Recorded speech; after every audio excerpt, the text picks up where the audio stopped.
കേന്ദ്രമന്ത്രി സുരേഷ് ഗോപിയെ പരിഹസിച്ച് CPM സംസ്ഥാന സെക്രട്ടറി MV ഗോവിന്ദൻ, ബ്രാഹ്മണന്റെ കുട്ടികൾ ഉണ്ടാകുന്നതാണ് ചിലർക്ക് അഭിമാനം, ഇവരാണ് സനാതന ധർമ്മത്തിന്റെ വക്താക്കളെന്നും MV ഗോവിന്ദൻ വിമർശിച്ചു. ബ്രാഹ്മണന്റെ കുട്ടികൾ ഉണ്ടാവുന്നത് തന്നെ ഏറ്റവും മികച്ച ഒന്നാണെന്നാണ് ഈ സനാതന ധർമ്മത്തിന്റെ വക്താക്കൾ പറഞ്ഞുകൊണ്ടിരിക്കുന്നത്. ഞാൻ അത്രയും പറഞ്ഞു വെക്കുന്നുള്ളൂ. ബ്രാഹ്മണന്റെ മക്കൾ ബ്രാഹ്മണ യുവതിക്ക് ഉണ്ടാവുന്നതിനെ പറ്റിയല്ല, പുറത്ത്.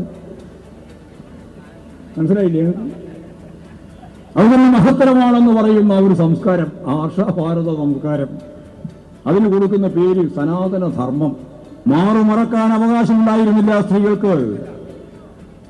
വിവാഹം കഴിഞ്ഞാൽ 1-ാമത്തെ ദിവസം യജമാനന്മാരുടെ വീട്ടിലേക്ക് ആ ചെറുപ്പക്കാരനെ സ്ത്രീയെ കൂട്ടിക്കൊണ്ടുപോകണം.